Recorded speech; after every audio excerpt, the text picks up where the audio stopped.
delegates assembled in Charlottesville, Thomas Jefferson's University of Virginia, for 3 days of immersion, performance, discussion, and first-hand experience with the ideas, people, and places that shaped America.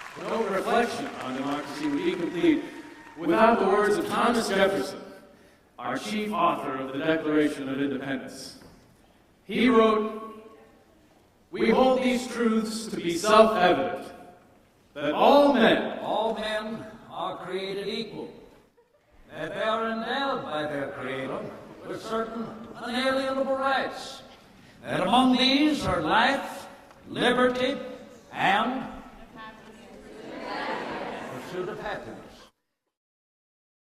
Because I believe that all people have differences that matter and that are important, but I believe that all humans our common humanity is what's the most important whenever we deal with each other in the world. I hope that each of you will be inspired by all that you see, all that you hear, and all that you share with each other. It was Mr. Jefferson who said, "The most effectual means of preventing the perversion of power into tyranny is to illuminate, as far as practicable, the minds of the people." In other words, to educate the people. And that's what we're doing at this summit. Through the leadership learned here, your communities, your country, and your world can be made better places.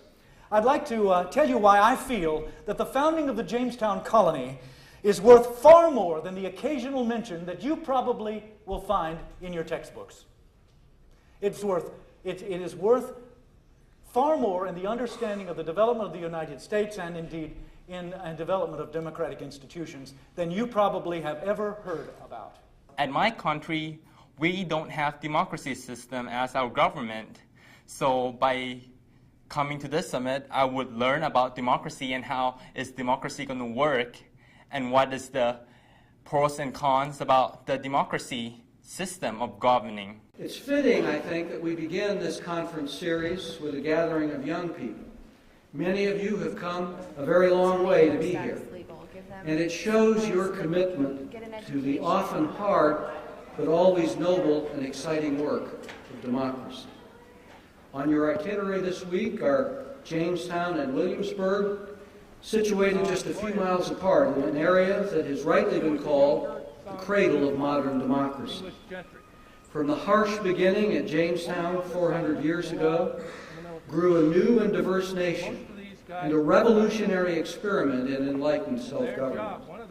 And so it is fitting that this continuing journey of democracy, a journey that truly changed the world, is the theme of Jamestown 400th Anniversary Commemoration and the focus of this international conference series. I've experienced other kinds of government, like in Bulgaria and Russia and communist government. I want to compare and decide which one is better and just make a decision for myself. While there are many different aspects to democracy, it's fundamentally rooted in our belief in the worth and dignity and value of every single human being. One thing that I want to gain is how I can take what I've learned and tell other people about the importance of democracy and how democracy can make a better future and can make a better world. Here in America, we also need to do a better job of educating ourselves, as I mentioned, about the world, learning more about the world's history, learning more about other cultures, learning to speak different languages so that we can communicate better in the global world in which we live. I feel that it's important for us as youth of the future generation to participate in the International Youth Democracy Summit so that we know what's going on in the world, that we know where people are coming from. By your presence here and your participation in this summit, each of you represent one more reason to be much more hopeful about the future of our world. I applaud you for participating in this summit, and I want to thank you so much for having me here this evening. Thank you very much. Thank you. My role, being a Muslim American, I feel that one of the greatest roles that I have is being an ambassador of my religion, especially after September 11th. There are a lot of misconceptions about Islam, And I think Honduras needs a little bit more democracy because people are not heard a lot, and I would want to hear them, and I would want to be fair with them, with all the people, and I think I can facilitate democracy in Honduras. Did you know back then Thomas Jefferson, when some weren't treated equal and many toiled in servitude, that the spirit of your word, released from long historic bondage, were truths that still teach us, for which we stand in gratitude. Now after centuries we're still learning the meaning of your lines that spoke of life and liberty and the pursuit of happiness. And though we know that these were written for the struggles of your time, until there's a share for all, we know these words will never rest. We hold these truths to be self-evident, that all people are created equal.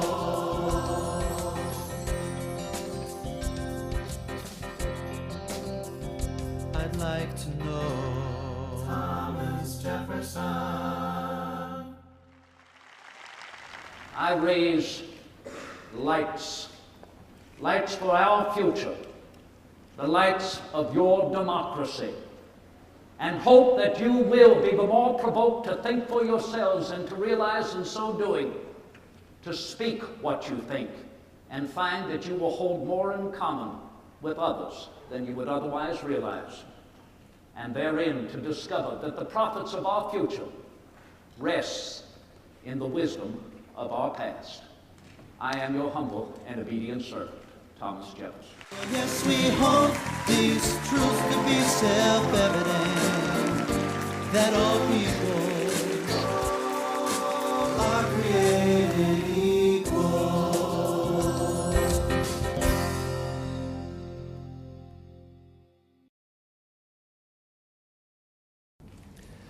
Good evening, everyone.